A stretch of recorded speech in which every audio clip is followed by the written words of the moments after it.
네, 안녕하세요. 코린이 탈출하기 한 주 만에 돌아왔습니다. 이번 한 주 동안도 코인 소식들 정말 많이 들려왔는데요. 그 안에서 주목해 볼 만한 소식들만 쏙쏙 선별해 왔습니다. 첫 번째 키워드부터 만나보시죠. 네, 첫 번째는 아무래도 비트코인 시세부터 확인하고 넘어갈까 합니다. 유동성이 최근 다시 코인 시장으로 몰려오는 듯한 움직임이 반갑게 풍겨오고 있습니다. 21일 오전 8시 30분 기준의 비트코인 가격 먼저 살펴봐 드리면요. 빗썸에서 24시간 전보다 1.7% 올랐다고 합니다. 무려 1억 5천만 원을 뛰어넘었습니다. 1억 5천 53만 원에 거래됐던 비트코인입니다. 특히나 한 주 동안 가장 큰 이슈 중에 하나가 아니었나 싶은 게 바로 미 증시에서 뉴욕 증시에서 미국 신용 등급 강등 이슈가 뉴욕 증시부터 한국 증시까지 큰 영향을 미쳤다가 지금은 다 소화해낸 모습이지만요. 이에 따라서 오히려 가상자산이 반사 이익을 얻었습니다. 글로벌 신용평가사 무디스가 미국의 신용 등급을 기존의 트리플 A, AAA에서 AA1으로 한 단계 강등시켰는데요. 이 소식은 사실 이번 주보다는 지난 주말 들렸던 소식이죠. 이에 따라서 시장에 큰 충격이 있을 거라고 생각했지만 뉴욕 증시는 생각보다 굳건하게 버텨줬고요. 한국 증시는 월요일에 살짝 빠지는가 하더니 다시금 화요일과 수요일 회복하는 장세 보여줬습니다. 비트코인 역시도 이렇게 흔들거리는 시장 안에서 오히려 기회가 됐을까요? 금과 비트코인을 안전자산으로 보고 이쪽으로 시세가 몰렸다고 합니다. 비트코인뿐만이 아닙니다. 이더리움 역시도 소폭 상승했다고 하는데요. 이더리움은 빗썸에서 1.83% 상승했습니다. 그렇게 356만 원 찍었고요. 업비트에서는 0.08% 상승했네요. 동일하게 356만 원 기록했습니다. XRP 역시도 빗썸에서 0.79% 상승해서 3,325원. 업비트에서는 아쉽게도 0.81% 빠졌네요. 3,325원 거래됐습니다. 최근에 경제 위기 가능성도 있죠. 미국에서는 스태그플레이션에 대한 압박감도 나날이 거세지고 있는데요. 또 미중 간의 관세 협상이 나오면서 시장, 전 세계에 긍정적인 분위기를 안겨줬지만요. 이에 대한 진전 소식이 크게 들려오진 않고 있습니다. 그러면서 시장에 있어서는 살짝 아쉬운 듯한 반응들 보여지고 있는데요. 이러한 맥락 속에서 비트코인을 오히려 안전 자산으로 좀 돌리는 시각들 많이 팽배해지고 있습니다. 특히 이 비트코인에 대한 시각으로 유명한 저자죠. 부자 아빠 가난한 아빠의 저자 로버트 기요사키는 최근 SNS에 또다시 한번 목소리를 냈습니다. 경제 붕괴가 다가온다며 이전에도 이야기했던 금, 은, 그리고 비트코인 적극적으로 매수해야 한다고 다시 한번 목소리 높였습니다. 한편 글로벌 가상자산 데이터 조사 업체인 얼터너티브에서 집계하는 공포 탐욕 지수 매번 이야기해드리는데요. 이 지수는 이날 70점을 기록했다고 합니다. 그러면서 탐욕적인 수준을 나타냈는데 이 지수 같은 경우에는 다행히 긍정적일까요? 전날보다 71에서 70점으로 떨어진 수치 보였습니다. 전반적으로 비트코인 시장은 다시 한번 활기를 되찾지 않을까 하는 기대감이 팽배해져 가는 것 같습니다. 이 부분들 비트코인 시세 다음 주에도 체크해 드릴 테니까요. 잠시만 기다려 주시면 좋겠습니다. 그렇다면 이 비트코인 시세에 영향을 줄 수 있었던 이슈들 어떤 내용들이 있었을까요? 네, 첫 번째로 스트래티지입니다. 스트래티지 비트코인 하면 빼놓을 수 없는 소식인데요. 첫 번째로는 한국의 소식이죠. "한국판 스트래티지 나올까?" 하는 헤드라인이 있었습니다. 국내 법인의 가상자산 투자 허용을 지금 목전에 두고 있죠. 한국판 스트래티지가 그로 인해서 나오지 않을까 하는 기대감들이 나와주고 있는데요. 스트래티지부터 설명하는 게 좋을 것 같습니다. 이 마이크로 스트래티지였다가 지금은 사명을 지금 사진에 보이시는 것처럼 스트래티지라고 바꿨습니다. 옆에 비트코인 로고까지 막아 놓은 게 조금 인상적인 로고인데요. 이렇게 비트코인의 혈안이 된 기업 중 대표적인 기업입니다. 스트래티지는 전환사채 발행까지 해서 비트코인을 매입하는 전략으로 유명한 회사입니다. 그렇기 때문에 이 기존의 사업보다도 비트코인 매입으로 유명해지면서 최근에는 나스닥에 상장하기까지 했습니다. 그런 소프트웨어 업체인데 미국 단일 기업 중에서 가장 많은 비트코인을 보유하고 있는 걸로도 유명한 기업이죠. 20일 업계에 따르면 이러한 마이클 세일러, 이 스트레티지의 CEO죠. 마이클 세일러 설립자, CEO였다가 이 자리를 살짝 내려놓은 걸로 알고 있습니다. 하지만 마이클 세일러 이 설립자가 지난 18일 비트코인을 추가 매수를 암시하는 이 차트를 게시했다고 합니다. 바로 세일러 트래커 차트인데요.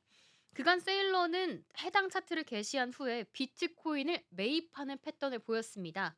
그래서 이러한 차트 게시가 하고 비트코인 매입했기 때문에 '아 또 추가 매수에 들어가는구나. 비트코인에 대한 상승 조짐이 있겠구나.' 하는 시장의 분석들이 팽배한 것 같습니다. 이미 이달 초 5월 초에 한 차례 비트코인을 크게 매수한 바 있는데요. 스트래티지에 따르면 회사는 지난 5 일부터 11 일까지 얼마 전이죠. 비트코인을 13,990 개를 매입했다고 합니다. 사실 이렇게 계속 매입을 했기 때문에 지금 총 규모가 얼마야 궁금하신 분들이 정말 많으실 것 같은데요. 스트래티지가 보유하고 있는 총 비트코인 규모는 1조 8,900억 원 규모나 된다고 합니다. 이번 매입으로 스트래티지가 보유한 비트코인은 총 56만 8,840개까지 늘어났다고 하는데요. 지금 이러한 SNS 글을 통해서 추가 매입을 암시하는 듯한 행보가 보이니까요. 얼마까지 매입하게 되며 이 회사가 보유하는 비트코인 어디까지 뻗어나갈지 궁금한 시점인 것 같습니다. 이렇게 스트래티지가 매입을 하게 되면요. 앞서 살짝 말씀드렸던 것처럼 비트코인 주가 상승도 견인합니다. 그래서 뭐 비트코인과 상생하는 관계에 맺고 있습니다. 지난해 10월에는 스트래티지의 주가에도 큰 영향을 미쳤는데요. 신고점을 경신할 당시에는 엔비디아보다 더 높은 상승률까지 경신했다고 합니다. 이렇게 되면 비트코인이 올라주며 스트래티지가 보유한 비트코인 양도 높아지고 이에 대한 기대감도 높아져서 스트래티지 주가, 이 주식에도 영향을 주는 모습까지 보여지고 있습니다. 이러한 의미를 다시 한번 해석해 보자면 독보적인 비트코인 매수 전략을 세웠다고 살펴지고 있는데요. 스트래티지는 전환사채, 앞서 말씀드렸던 것처럼 뭐 전환사채를 통해서 금융상품을 보유하고 비트코인 보유량까지 늘려왔습니다. 이를 통해 낸 연평균 수익 무려 50%가 넘는다고 하네요. 근데 앞서서 한국판 스트래티지가 등장하지 않을까 했는데요. 이미 다른 나라에서는 뭐 일본판 스트래티지도 있다고 합니다. 한번 체크해 보도록 하면요. 일본에서 이러한 스트래티지의 전략을 따라하는 유사한 기업이 있다고 해요. 바로 일본 메타플래닛입니다. 일본 메타플래닛은 전날 비트코인 1,004개를 추가 매입하며 총 보유량을 7,800개까지 늘렸다고 합니다. 메타플래닛은 과거에 호텔과 관광 사업을 하던 종목이었습니다. 그랬던 상장사인데 지난해 상반기 채권을 발행하기 시작을 했고요. 이렇게 채권 발행한 자금을 이용을 해서 조달을 해서 비트코인 매집을 본격화했다고 합니다. 이게 바로 피스트래티지가 취했던 전략의 일환이라고 보여지고 있습니다. 사실상 스트래티지와 마찬가지로 기존 사업 모델과 무관한 비트코인 투자를 주력 사업으로 내세운 것입니다. 사실 뭐 스트래티지도 소프트웨어 기업이기 때문에 비트코인과는 원래는 관계가 없고요. 또 이러한 메타플래닝 역시도 호텔 관광 사업이기 때문에 가상자산과는 연관이 없는 종목입니다. 하지만 전략적으로 비트코인의 미래를 좀 금빛으로 본 것일까요? 정말 전략적으로 채권까지 발행해 가면서 투자를 단행했습니다. 그렇게 하면서 일본판 스트래티지로 불리고 있는 메타플랜이 비트코인 보유 전략이 기업 가치에 영향을 주는 구조로 바뀔 만큼 주가 흐름과 이 연관성까지 깊어져 오고 있다고 합니다. 그렇게 커플링 현상까지 띠고 있는 메타플래닛입니다.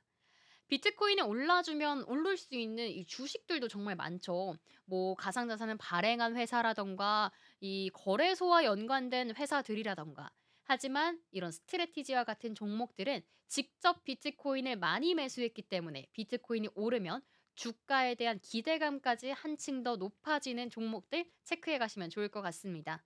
그런데 한국에서도 이제 법인들이 비트코인과 같은 코인 매매가 가능해지게 된다면 스트래티지의 전략을 따라서 할 수 있는 종목들이 등장하지 않을까 하는 맥락에서 기사가 발행된 것으로 보고 있습니다. 이 중에서도 국내에서는 오는 7 월부터 이런 한국판 스트래티지가 나오지 않을까 하고 전망이 나오고 있습니다. 올해 하반기부터는요. 금융사를 제외한 상장사 그리고 전문 투자자로 등록한 법인들 같은 경우에는 3,500여 곳이 투자와 재무 목적으로 가상자산 계좌를 열 수 있게 됩니다. 그러면서 업비트와 빗썸과 같은 국내 가상자산 거래소는 앞서서 제가 매주 뭐 거래소와 관련된 이슈 살펴드릴 때 본격적으로 법인들에 대해서 투자 유치를 하려는 가상자산 거래소의 움직임들 체크해 드렸죠. 이런 움직임들을 미리 나선 상태입니다. 그렇게 기반을 다져가고 있는 상태인데요. 현재 한국판 스트래티지 후보까지 좀 추려지고 있습니다. 아무래도 그동안 비트코인이나 뭐 가상자산, 알트코인과 가장 친숙한 기업들이 그런 후보군의 제일 1순위에 오르지 않을까 하고 이야기가 나오고 있는 것 같습니다. 바로 위메이드 그리고 비트맥스 등이 꼽혀지고 있다고 합니다. K코인 위믹스를 발행한 위메이드 현재 국내 상장사 중에 비트코인을 가장 많이 보유했기 때문에 꼽혀지고 있습니다. 위메이드가 보유한 비트코인은 이맥스 223개로 점쳐지고 있습니다. 또 코스닥 상장사인 비트맥스 같은 경우에는요. 비트코인을 전날, 이 기사가 작성되기 전날 28개를 추가 매입했다고 합니다. 그러면서 총 보유량이 165개로 늘어났습니다. 둘 다 일반 기업지고 어마무시한 이 비트코인 보유량을 갖고 있다는 점 주목하시면 좋을 것 같고요. 보유량 1위 위메이드와 격차를 58개로 좁힌 상태라고 합니다. 기업들 간의 비트코인 보유에 있어서 좀 엎치락뒤치락 할 수 있는 지점이지만요. 현 시점으로는 위메이드가 보유량 1위 223개, 2위는 비트맥스가 165개로 2위를 차지하고 있다는 점 주목해 주시면 좋을 것 같습니다. 이렇게 비트맥스까지도 가상자산을 핵심 전략 자산으로 삼으면서 제2의 스트래티지, 한국판 스트래티지가 나오지 않을까 하면서 시장의 기대감 받아가고 있습니다. 그렇다면 지금 스트래티지가 어떤 행보를 보여왔고, 일본에서는 어떤 기업이 있고, 한국에서는 어떤 전망이 있을지 이렇게 세 가지 알아봤는데요. 곧 이어서는 비트코인을 정말 많이 보유한 이 스트래티지에 대한 기사도 한번 체크해 볼까 합니다. 스트래티지에 대한 비판적인 여론도 존재합니다. 수익이 과장됐다는 이유에서인데요. 이 때문에 집단 소송에 직면했다는 기사까지 나왔습니다.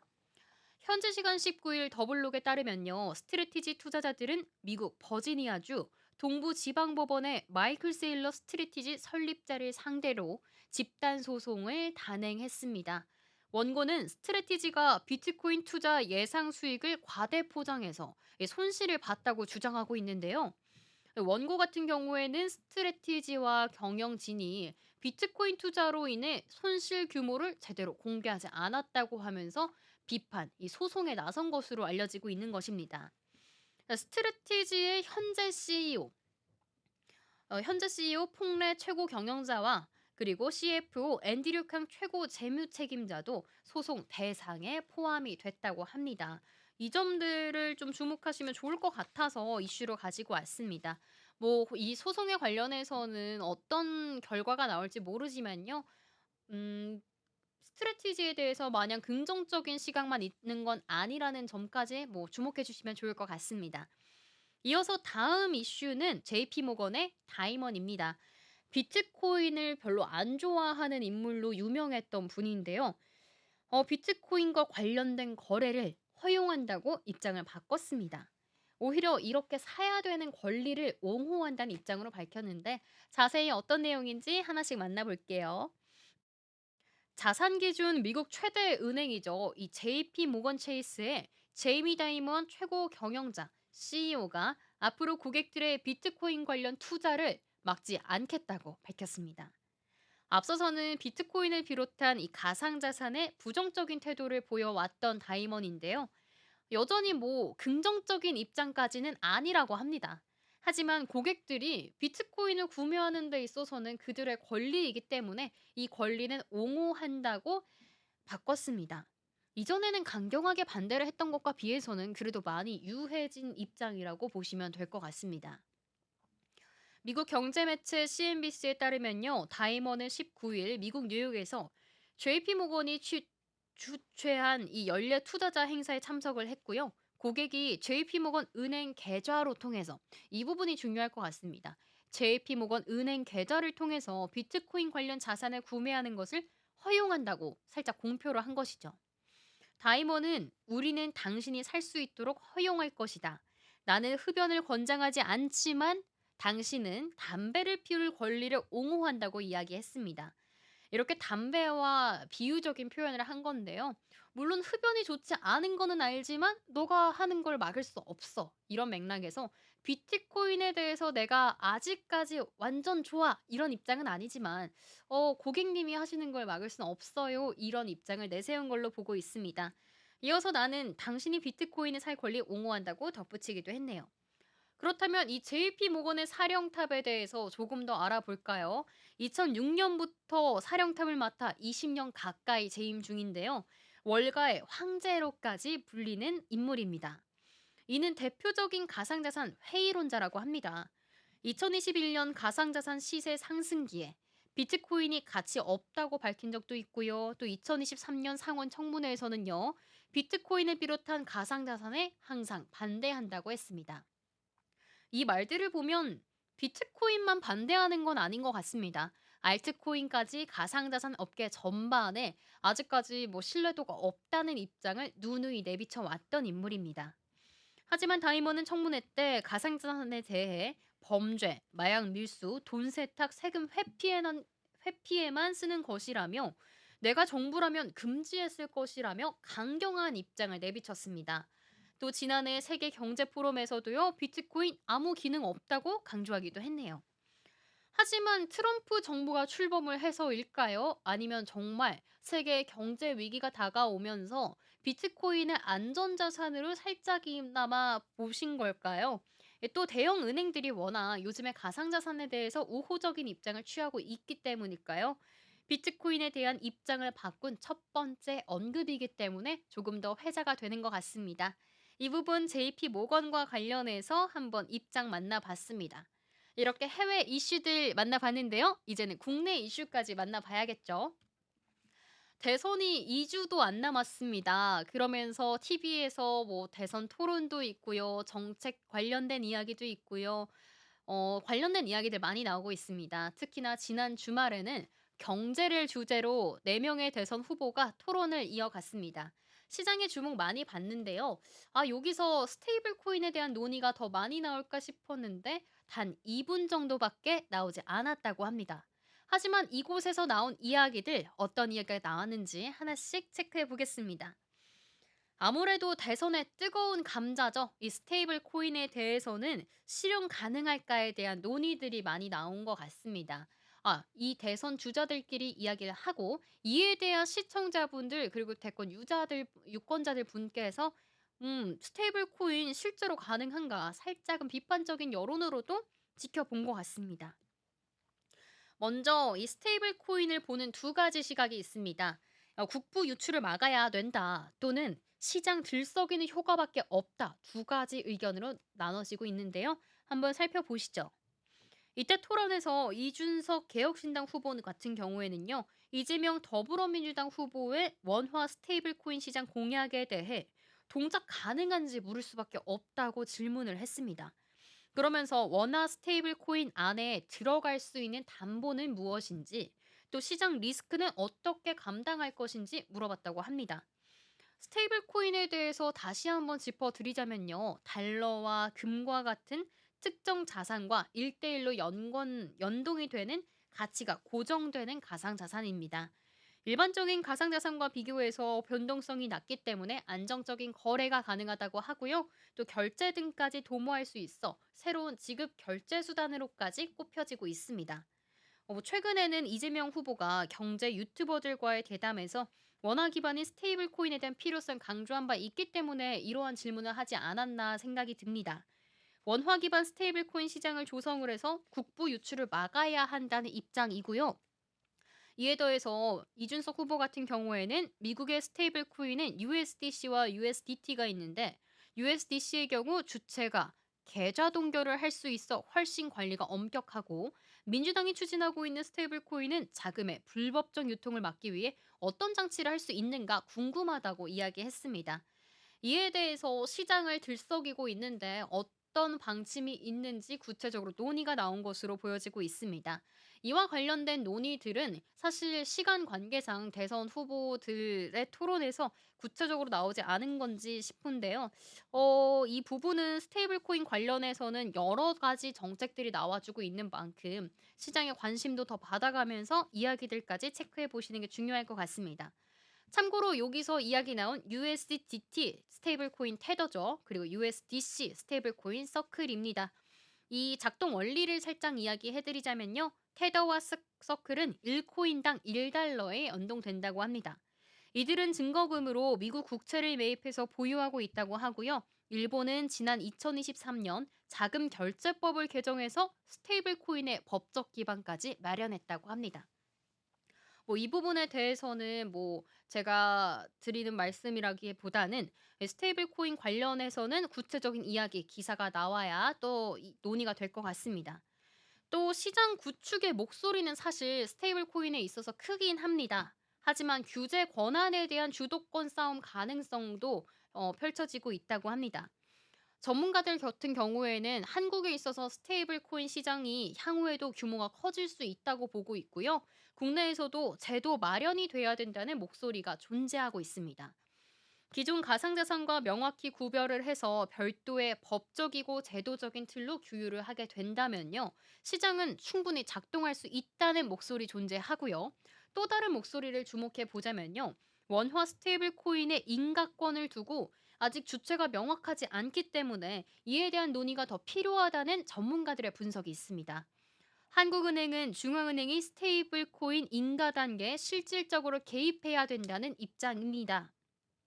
원화와 1대1로 연동되는 스테이블 코인이 활성화되게 된다면요. 통화 정책을 비롯해 금융 안정, 지급 결제 등에 파급을 줄 수 있습니다. 그리고 도입 단계부터 중앙은행에 실질적인 법적 권한이 부여될 필요성이 있다고도 이야기하고 있습니다. 또 다른 이야기도 있습니다. 바로 과도한 규제에 대한 우려인데요. 과도한 규제는 민간 혁신성을 저해하고 시장 초기 성장의 동력까지 약화시킬 수 있다는 지적도 존재합니다. 금융권 관계자는 현재 규제 샌드박스도 경우에 따라 1년이 넘게 걸리는 상황인데 금융위와 더불어 하는 인가까지 받게 된다면 사실상 이 규제 비용이 확대되는 셈이라고 분석했습니다. 스테이블 코인 시장 생태계 구축에 있어서 민간 자율성을 존중하는 방향도 고려해야 한다고 합니다. 사실 이게 말로만 하기에 쉽지 않은 문제입니다. 스테이블 코인에 있어서 추진을 하게 된다면 규율은 어떻게 할 것인지, 또 방향성 어떻게 할 것인지, 책임을 갖고 있는 인가권은 누가 할 것인지, 또 이렇게 된다면 규제가 너무 강해서 자율성을 저해하는 건 아닌지, 이러한 논의들이 좀 더 건강하게 이루어지길 바라는 시점인 것 같습니다. 네, 이렇게 한 주간의 코인 소식들 모두 만나봤습니다. 비트코인 시세 확인해 봤고요. 또 스트래티지와 관련된 소식들도 재점검해 드렸습니다. 마지막으로는 국내에서 이슈가 되고 있는 스테이블 코인과 관련된 내용들 조심스럽게 살펴드렸습니다. 방송에서 하는 얘기는 해당 자산에 대한 조언일 뿐 가치와 상승을 보장하지 않으니까요. 투자 판단에 주의하시면 좋을 것 같습니다. 이렇게 한 주간의 소식 총 정리하도록 하겠고요. 다음 주에도 더 유익한 소식으로 코린이 탈출하기 돌아오도록 하겠습니다. 시청해주신 여러분 고맙습니다.